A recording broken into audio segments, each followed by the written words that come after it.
Unafraid Show. It's your boy George Reister in the building. Appreciate you guys joining me. This is our college football after show, which we do after Pac-12 After Dark wraps up every single week. Appreciate your time. Appreciate your energy. Always send in your comments to I'm mad at unafraidshow.com.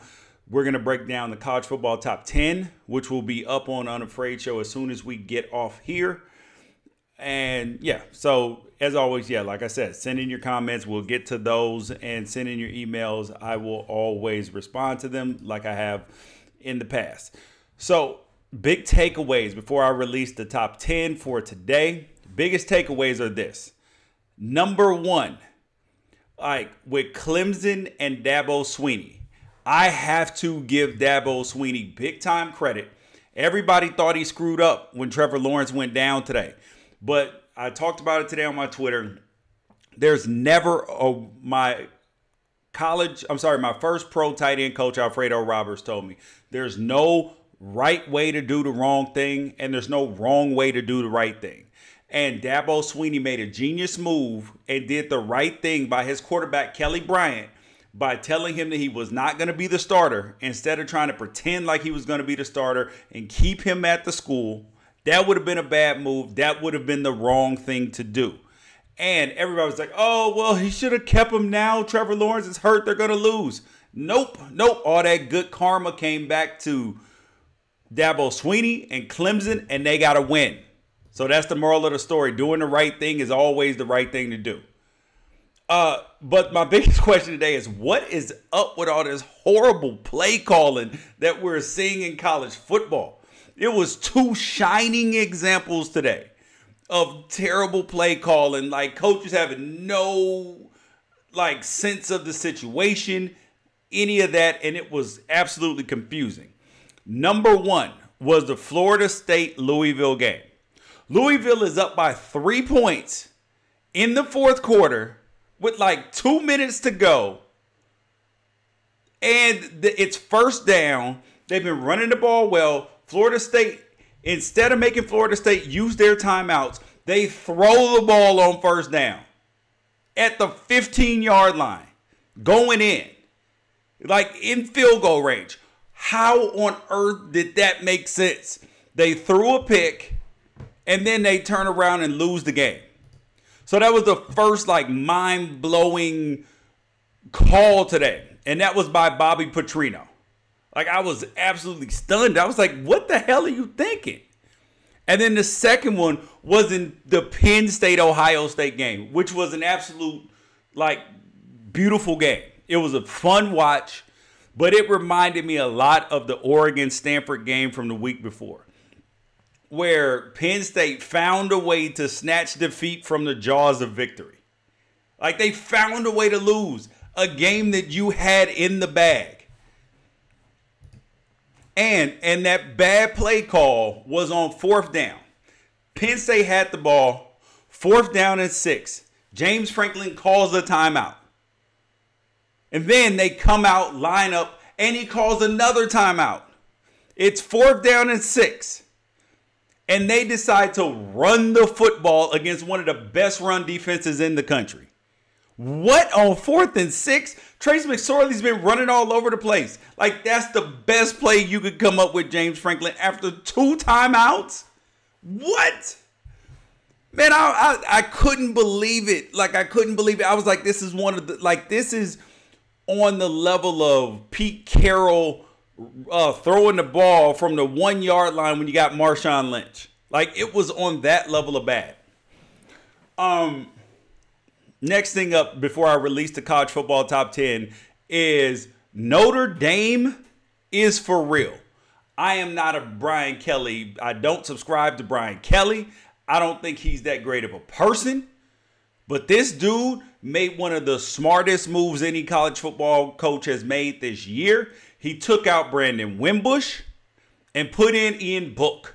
And that kid can beat you with his arm, and he can beat you with his feet. Notre Dame, unless they slip up, is going to the college football playoff. I mean, is there anybody that disagrees out there? Because this Notre Dame team looks good. They beat up on Stanford. Like, I cannot deny.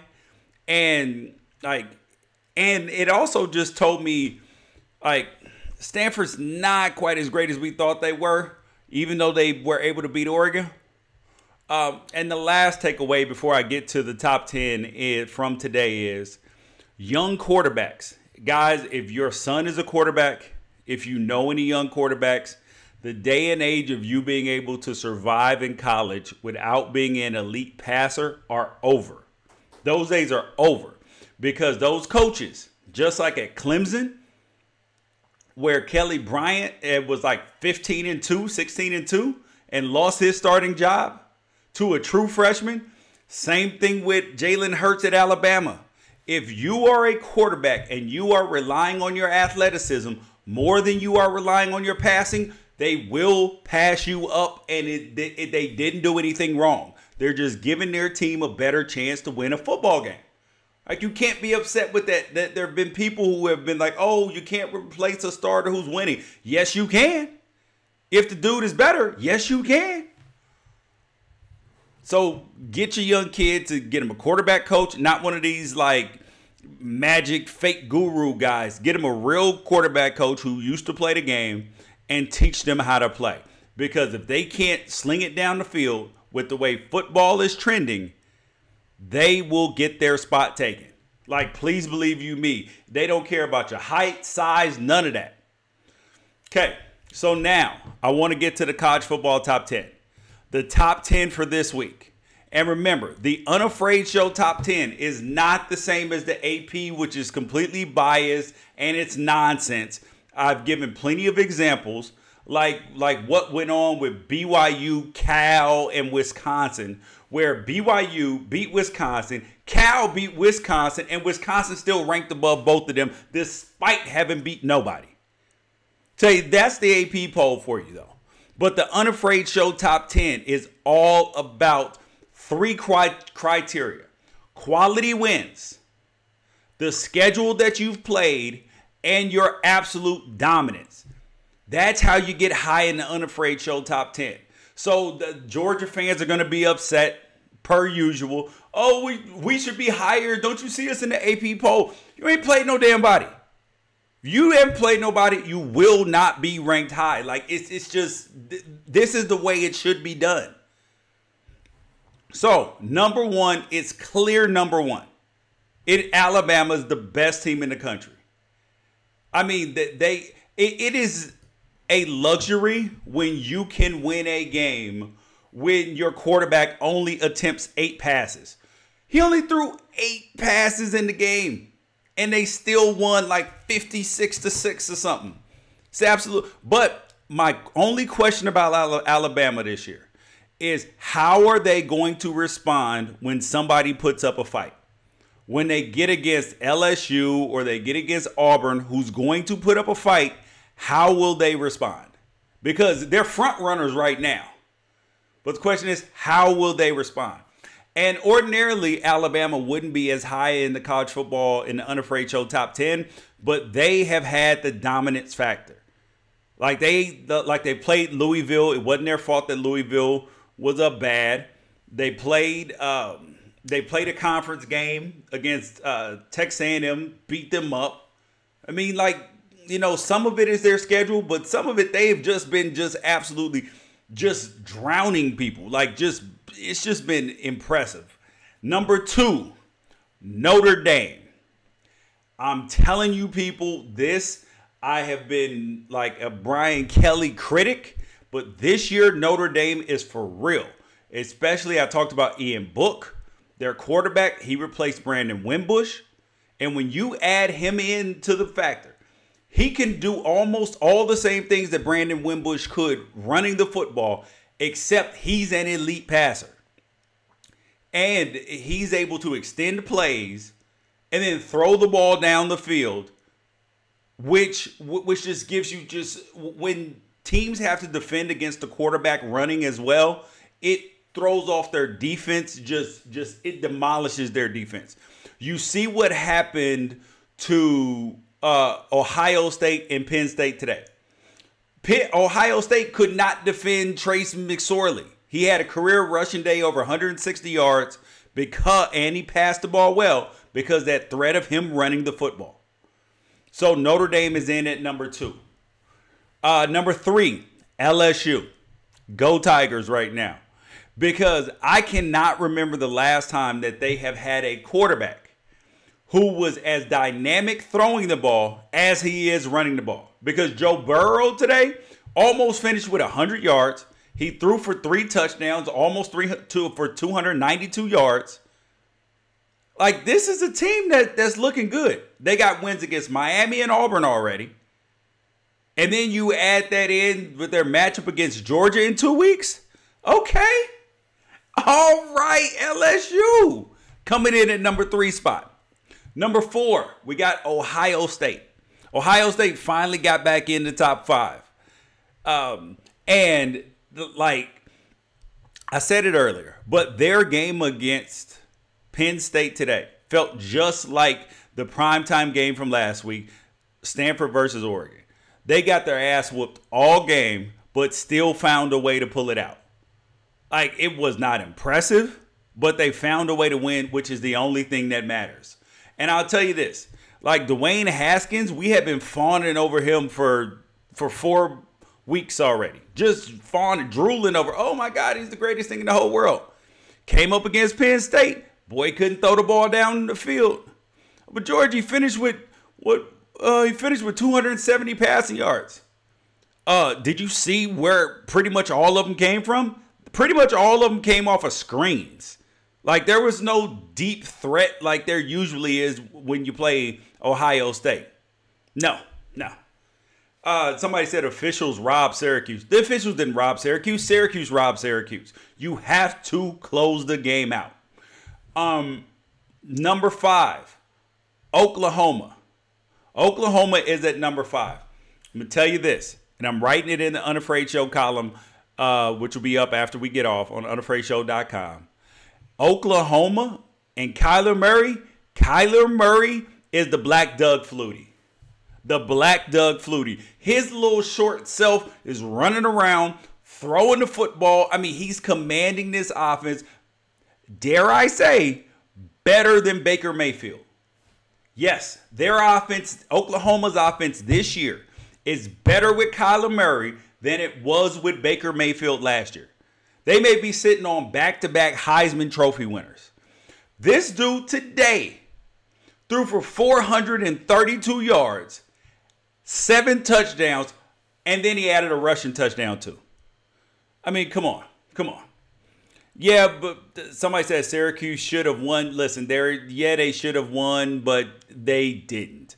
Like, if you don't close the game out, like, you will lose the game versus good teams. And that leads me to number 6 team, Clemson, who played Syracuse. The only reason why Clemson won this game is because Dabo Swinney had good karma from how he dealt with the Kelly Bryant thing. He is 100%, like, he used up, cashed in all his chips, his good karma chips today. Because he did the right thing by Kelly Bryant by not fighting him with the transfer, and then also making it and letting him know that he was not going to be the starter going down the road so he can find somewhere to play his senior year. That's the right thing to do. But here's the thing that I'll say about Clemson. When you look at their schedule, who they've played, and the fact that they've won, that's why they're sitting at the 6th spot. But this team is good, but they have not nearly been as dominant this season as I expected. Like, they haven't. Like, the 4 first-rounders on the defensive line, they got this, they got that. Like, they haven't just taken anybody behind the woodshed, which means that you are not a great team. That means you are a good team. We will see how they look when they come back from after Trevor Lawrence has a couple starts up underneath him. Number 7, Washington. The Washington Huskies have the best defense in the nation, not named Alabama. Yes, I said it. If you watch them play, they might have the best defensive lineman in the country, not named Ed Oliver, and all that. I do agree with you that Oregon would beat Clemson on a neutral field. The Penn State OC is awful. Yeah, that was a terrible play on the 4th down. Washington is at number 7. They just undressed BYU, who beat Wisconsin, who people have highly rated, but I don't. Like, it was a dominant performance. And Jake Browning, he must be reading what I'm saying or something, because he's trying to get me to shut up talking about him. Good job. If Clemson wins the ACC, they would be in the playoff. Of course, especially if they finish undefeated, you can't keep them out despite like them not being dominant so far.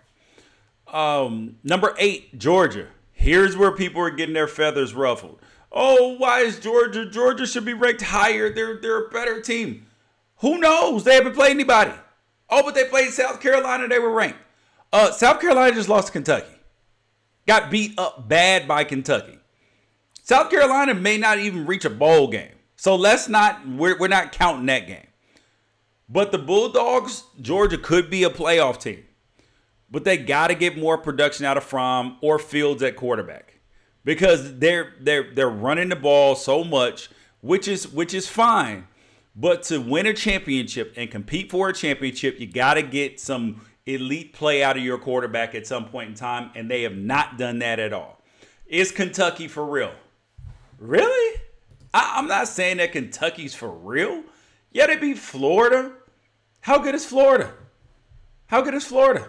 Florida beat Mississippi State. How good is Mississippi State?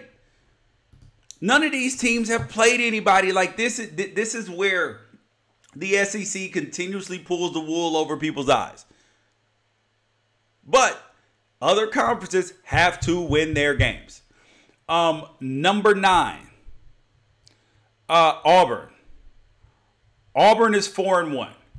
And yes, they are ranked behind Washington, even though they beat Washington. Because the way that Washington is playing right now since that Auburn game, which they should have won, and the way Auburn is playing, these two teams are trending in opposite directions.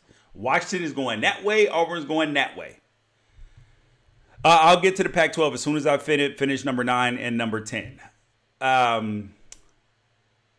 Auburn's win today against Southern Miss was extremely unremarkable, unimpressive, and they weren't able to run the football. Like, the only way Auburn's going to make the college football playoffs is if they do so on the back of Jarrett Stidham, because, this is just not a great football team. It's a good football team, and had they played Washington now, I think it would be a wipeout for Washington.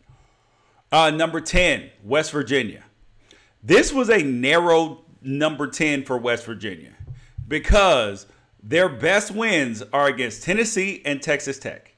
And Texas Tech lost to Ole Miss. And Ole Miss lost today to LSU pretty bad. And they got absolutely boat raced by Alabama. So that's close and kind of sticky with West Virginia. And I'll also say that, like, Dana Holgorsen has a chance to get West Virginia over the hump in the Big 12 this year. It's going to be interesting. But I don't think that they can keep up with the Oklahomas of the world. I just don't. I think that I want to see Oklahoma against Alabama's defense, because I don't believe Alabama's defense can stop Oklahoma. The question is, can Oklahoma slow down? Can Oklahoma slow down Alabama just a little bit and then outscore them? Because that's the question. And next up in the top 10 is Michigan. Central Florida's creeping in there, buddy. Oregon and Penn State. And don't forget, whether you agree or disagree, send your emails to I'mMad@unafraidshow.com. Now we will get to the Pac-12. Bread and butter. Conference is underserved. Conference is completely underserved. We all know that. Like, people want to act like the conference is weak. The Pac-12 South is a little bit down. But the Pac-12 North, it's got 3 of the best teams in the entire country. 3 of the best teams in the entire country reside in the Pac-12 North. 3 of the top 15 teams in the country are in the Pac-12 North. Thanks. I love the Ali poster too. So the Pac-12 power rankings come out on Tuesday.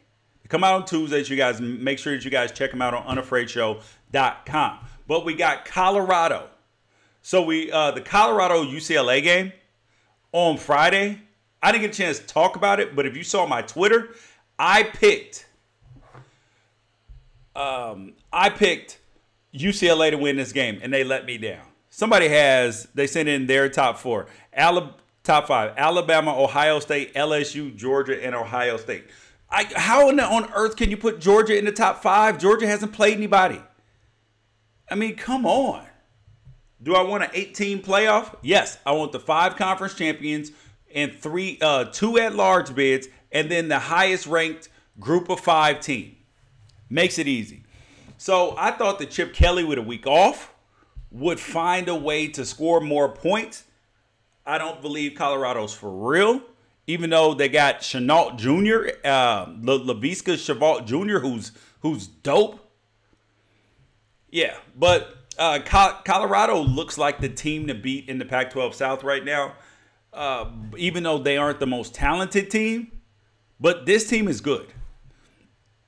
The next game, the biggest game in the Pac-12 today in terms of national recognition, had to be the Stanford versus Notre Dame. I did not think that that Notre Dame would be able to be as dynamic as they were against Stanford. The first half was extremely close. And then in the fourth quarter, game got out of hand. Game got absolutely out of hand. Yes, Nebraska is horrible. I want to see them and UCLA play just so somebody can get a win at this point in time. KJ Costello let me down today. I've been singing his praises. I've been talking like that he's the best player on Stanford's team. But whatever the hell is going on, they can't get Bryce Love to run the ball. Stanford's offensive line was supposed to be so great this year. Something's going on. Their offensive line is not blocking because the way that they run the football have been working for years on top of years. It's not like somebody just found it out. This is a player problem right now, clearly, because they are unable to run the football. And although this doesn't affect the Pac-12 standings, I said that the winner of the Oregon-Stanford game was going to win the Pac-12 North. I may be amending that. Stanford may beat Washington, and then Washington may get beat by Oregon. We'll see how that looks. Syracuse makes a New Year's Day bowl. A New Year's Six bowl? No, absolutely not. No, sorry. BYU, Washington. A lot of people were high on BYU. I was not one of those people. BYU lost to Cal.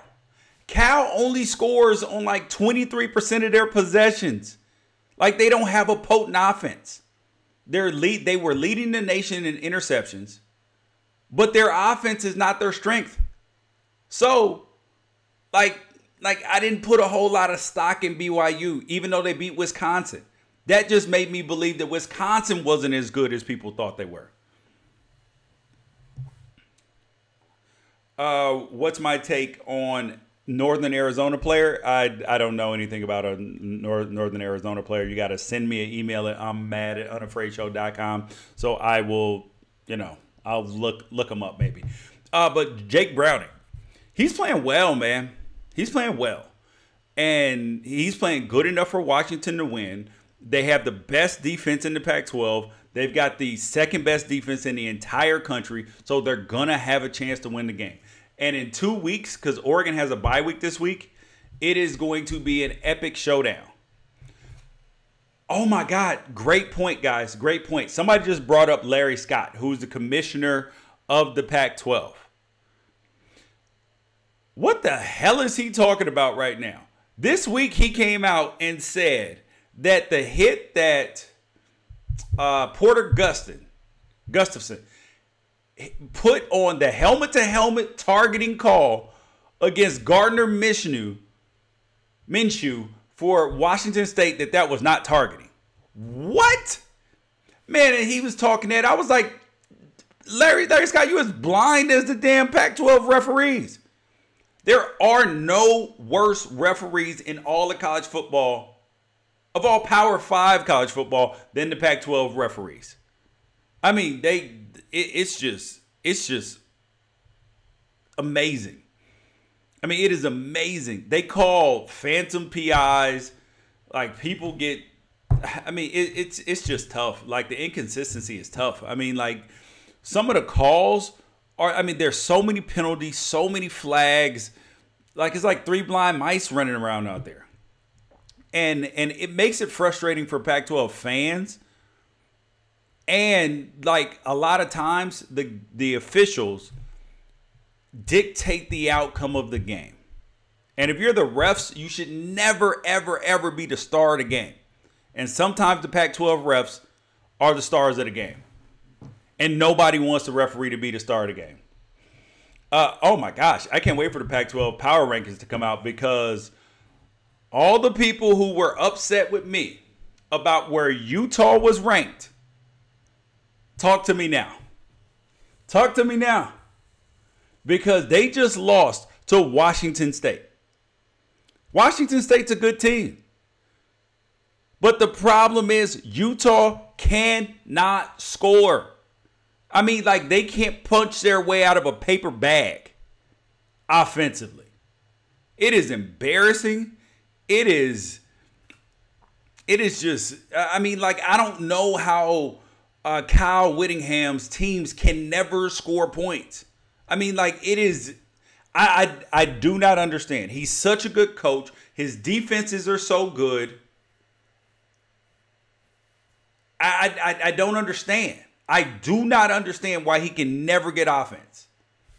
And until they get offense, they will not win the Pac-12 South. And that's why I've said it from the beginning. I wrote it in an article in the beginning on unafraidshow.com that they are not a great football team that can win the Pac-12 South because they do not have offense.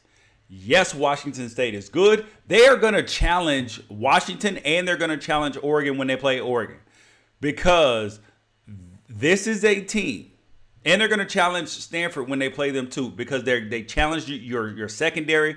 Gardner Minshew, really good. He threw for another 445 yards today and 3 touchdowns. That's a good quarterback. Oregon State and Arizona State.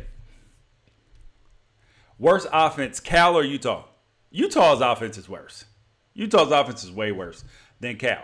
Cal, I think that they had their first or second play over 30 yards of the entire season today. But they can run the football. Cal can run the football. They find a way to do it. They got their quarterbacks running the football. So that's why Cal's offense is better. Oregon State, Arizona State. Listen, I'm happy for Arizona State and what my man Herm Edwards is doing down there in Arizona State. Sun Devils are good. And I'm telling you, if you are a USC fan, if you are a UCLA fan, if you are a fan of a team in the Pac-12 South, you need to be aware of what's going on in Arizona State. Because if Herm Edwards keeps this team looking like this, they are going to be attractive to Southern California, Arizona, Texas, Oklahoma recruits. They're geographically located to be good. Phoenix is a big city. They're actually in Tempe, which is right outside of Phoenix. So they're in a metropolis, close to California. They can get kids down. They got a lot of pro coaches, which means connections, alleged connections to help you get to the league. Like, this is a team that can sneak up and take over the Pac-12 South. I'm telling you, watch out, book it. They got a shot. Oregon State's just bad. Like, they are back to the well, I can't take them out of I can't put them back in the 12th spot. I'm letting you know this right now. They won't be in the 12th spot in the Pac-12 power rankings when they come out on Tuesday, because UCLA is just god-awful. Like, I didn't see if do UCLA and Oregon State play this year? Because one of them's got to get a Pac-12 win then. Nope. They don't play. So, Oregon State's probably going to finish 1-12, and UCLA is going to finish 0-12 probably, which is unbelievable. USC and Arizona. I was completely surprised by USC jumping out so fast in this game. USC is 3-2. They're 2-1 in the Pac-12. Arizona's 1-1 in the Pac-12. And Arizona has not been playing well offensively, partially because Khalil Tate has not been fully healthy. He's got an ankle injury. He hasn't been running. And the problem came today for Arizona. The problem Arizona had today is that they could not stop Cedric Ware. They couldn't stop Stephen Carr. USC ran for 253 yards on this team. Somebody just asked, can Chip Kelly recruit to UCLA after this kind of start? Oh, absolutely. Absolutely. If this were next year, no. This year, he can go into homes and be like, yo, the cupboard is bare, man. You can come in here. You see we're starting 7 true freshmen right now. So you can get a spot. You can come in here and play early if you ball out. Like, it's an easy sales pitch and a sales, easy to sell recruits when you're selling hope. Because when some coach gets fired before the end of the year, I'm going to put up the Unafraid Show 2 rules for firing a coach. Number 1, I'll give them to you here, is after every season, every coach needs to be reevaluated. Whether you're Nick Saban and you won the national championship, or you're Chip Kelly and you went defeated at 0-12. You need to be evaluated. And you need to ask the administration needs to ask themselves this.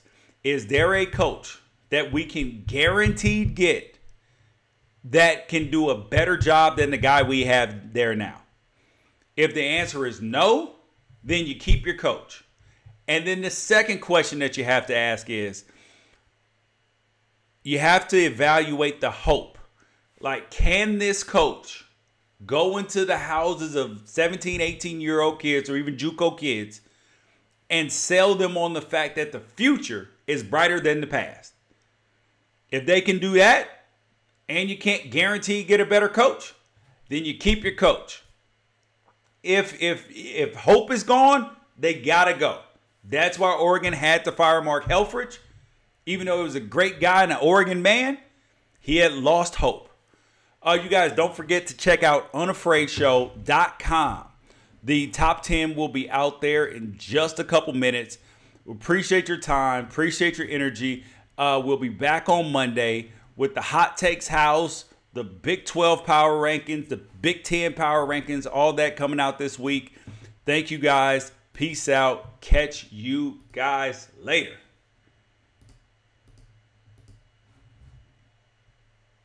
Oh, hold up. I almost forgot about Oregon. I wanted to go over, for all my Oregon fans, I wanted to go over them. What do I think about Oregon's recruiting? They're doing a great job. They may finish with the #1 class in the country if they get the kid from Oaks Christian, the defensive end. I think it's going to be good. I am concerned about Oregon in terms of how they are finishing football games. Like, it's a great thing for the polls because everybody was asleep at halftime. Everybody went to sleep at halftime when they saw that Oregon was up, 35-14. They were like, okay, cool. This one's over. They dominated. Because the second half was not pretty. It was not pretty at all. Oregon got some good stops. But they got to keep the pedal to the metal. Like, they got to score more points in the second half. Like, you can't just let off the gas. That's what, like, in the Stanford game, we came back and responded, all that. But you got to score more points. You got to keep the pressure on because otherwise teams build momentum. They'll get quick scores. No, you got to keep the momentum and pressure on. Number 2, I'm concerned about Oregon's kickoff coverage. Just kick the ball out of the back of the end zone. I don't want to see this pop up. None of this stuff. They're going to get a kick ran back on them when it matters the most. If they do not fix the kick coverage. Of course, I love Justin Herbert, still playing well. I mean, like, there's nothing to say about the kid except for good things. He's on target. He's accurate. The wide receivers just have to continue to catch the football. They just have to. Dylan Mitchell dropped the easy one on third down today in the red zone. You got to have those catches. And, you know, they just got to continue to get open. Tight end is kind of a position that's, I don't know where Jacob Breeland was today. I don't know if his back's hurting again or what. But, like, the Ducks have to shore up those areas because that Washington game, when they play Washington, that's going to be a good one. That's going to be a good one. No, they can make a field goal. What are you talking about? The field goal kicker's 1-2 on the year. He's only attempted 2. I wouldn't trust him either. I don't want him kicking a game winner. But, you know, he's only had 2 kicks stack, and he's just coming off an injury. So he should be fine. Like the coaching staff, kids doing well. They're improving. The defense, though, it's weird because the defense is much improved from 2 years ago where they were pillow fighting all the time. I used to call Oregon's defense the pillow fight defense. Like they would never hit you. They would tackle you. And you saw so many times that they were catching, that they get their hands on a defender, kind of like UCLA's defense right now. They get their hand on somebody and then they fall 3 yards more forward. As opposed to Oregon's defense now, guys are getting driven back. They fall forward less than they used to, and they're actually hitting people. They're hitting people instead of tackling people. Somebody said the kicker's stack has Maldonado written all over him. No, God, please no. Please no. We need a Nate Villegas. That's who we need. Guy who came in my freshman year, was playing there at Oregon. We need Nate Villegas. Quality kicker, or a Jarrett. Yeah, we need Jarrett, the red hair kicker that we had from Northern California, who was the rugby player. Liked him. Quality kickers who make kicks. That's what you need. The defense, though, I am impressed. I mean, we're gonna see how they do against Washington State, teams that throw the ball a whole lot. I don't think that they're gonna have a ton of problems in the secondary against Washington, because Jake Browning is just not that guy against good defenses, and Oregon has a good defense right now. They do, and the physicality is there. Offensive line is getting better. Sometimes there are too many guys running through, and we get too many tackles for loss, which I don't like. But overall, they're getting better. Oregon's not a national championship quality team right now, but they are they're not a team that's good enough right now, honestly. They're not a team that's good enough right now to win the national championship. However, because they cannot beat Alabama right now. However, they are a team who can beat pretty much everybody else in the country. Like, Oregon is officially back. I'm saying it right now. Jim Leavitt is a sage. I pray that they are not able to steal him away. We need him. I loved the uniforms today. I loved the all-white uniforms with the chrome helmet that blinged off the little bit of yellow, and then you see the inside of the numbers with the little greenish yellow color off it. It was dope. Was very impressed with the Ducks today. All right, I'm out for real now. Peace out, guys. Don't forget to go visit unafraidshow.com and download the podcast on iTunes. It'll be up tonight as well, so you can listen to it tomorrow when you're flying, when you're driving, whatever. And then visit unafraidshow.com and then hit the shop button. Hit the shop button. We got some tees in there that Duck fans are going to like, that other fans in the Pac-12 are going to like. You can get them in whatever color. Support the Unafraid Show. Peace out. Catch you guys later.